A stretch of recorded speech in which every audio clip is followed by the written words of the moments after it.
Hello and welcome back. Today I will show you the second way of solving this crack me 13, which is to hide the debugger, to unpack and then patch the serial key. So let's get started.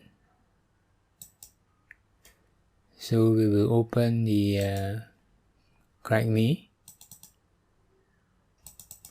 using x64 debugger. But before that, let me one more time remind you that it is packed, and you can check by using Detect It Easy. It shows that it is packed. Now we are going to unpack it. So let's open it with x64 debugger.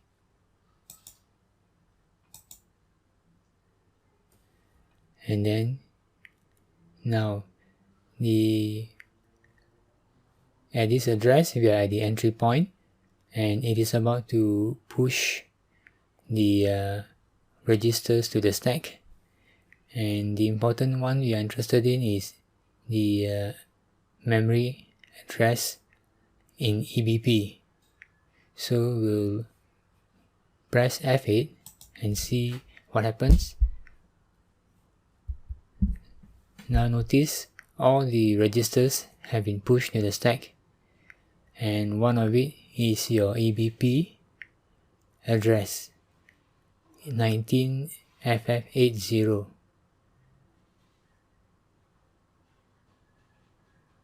which is over here. So this is the one we're interested in. So we'll go and look at the dump in this location. So we'll right click and then follow in dump, and we are looking for this memory address of the stack. So now over here 19FFFC is here. This is the EBP memory address that has been pushed onto the stack in reverse order because of the little endian system in Intel. So 19FF80 is your EBP address. So now we'll put a hardware breakpoint on this memory address. Right click, and then here select breakpoint, select hardware address, and select dword. And now you can run and see when the program accesses the hardware breakpoint. So that is the time when the EBP is popped back to the register. So click run, and you can see now it is paused hardware breakpoint. So if you now scroll up here, you will see that it has popped the EBP back. So pop AD will pop everything from the stack back into the registers. And then now you can press F8 to step over and go to the jump. This is a loop here, and we can come out of the loop by selecting the address after it and selecting debug, run until selection, press run. So we are now up here, and then we are about to jump to the outside of the stub or the packer. So now we press F8 again, follow the jump, and we are out of the packer. So now we press F8 again, and we jump right over here. So this is the original entry point. The code has been unpacked, and we are about to go there. So now let me put a new command here. This is the OEP, original entry point. Alright, so now we are ready to dump the memory of the extracted code. So we click on the plugin, go to the ScyllaHide plugin, and over here click on file, select dump memory, and then scroll down and look for the the code that has been unpacked, which is this one over here, and then we can dump the PE. So click on dump PE and then save it in the location, the crackme13 pack folder, and you can give it a name dump and put a .exe extension. Click save, and there's no need to save the memory, so click cancel. And now we need to fix the IAT table. If you were to run the dump now, it won't be able to run because it doesn't know where to find the DLLs that it needs. So just close it. We are going to fix the IAT table now.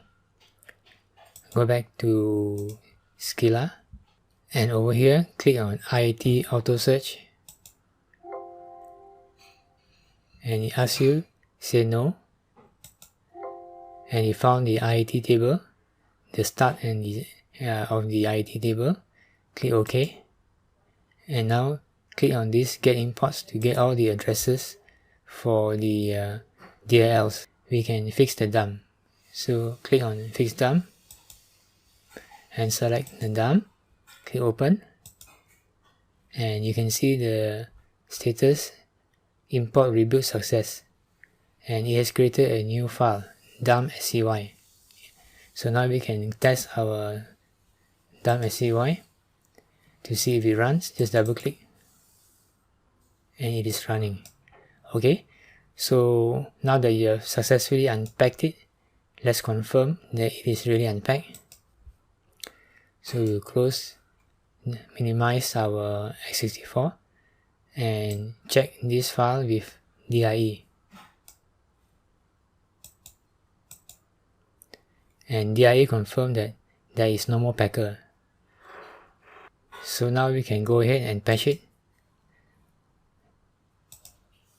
We will close Scylla and close x64 first, and then we will reopen our new file, open it with x64dbg and run. And now we can run again.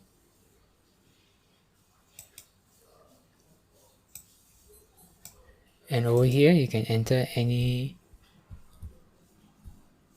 serial number, and then here click on the pause, and notice it has paused. Now we can inspect the call stack and look for the user module call, follow from, and over here we see the JE like what we saw earlier. So now we can patch by assembling the jump over here and click OK. Close this, and we can straight away patch it. If you want to test, we can test also. Just click run and then go and close this and click check. So our patch work, our jump assembly works. Now we can patch it. So go here, click file and click patch file, and this time we click this button, patch the file, and then select a new name for it, call it dump.scy with the prefix with the suffix patched. Save, click OK and close. Now we can test our patch file. Double click, enter anything, click check. So our patch works. So just as a quick summary, what we did was, firstly we opened this patch file, and when we open it, we also had to make sure that the ScyllaHide plugin is set to basic, so that you can hide the debugger from the program. and then we went through the unpacking process and we created a dump. After that, we fixed the dump IAT table to produce the dump SCY file. Once we got the dump SCY file, we confirm with DIE that it's already successfully unpacked, and then we reopen it again with x64 dbg and patch this file to produce this file.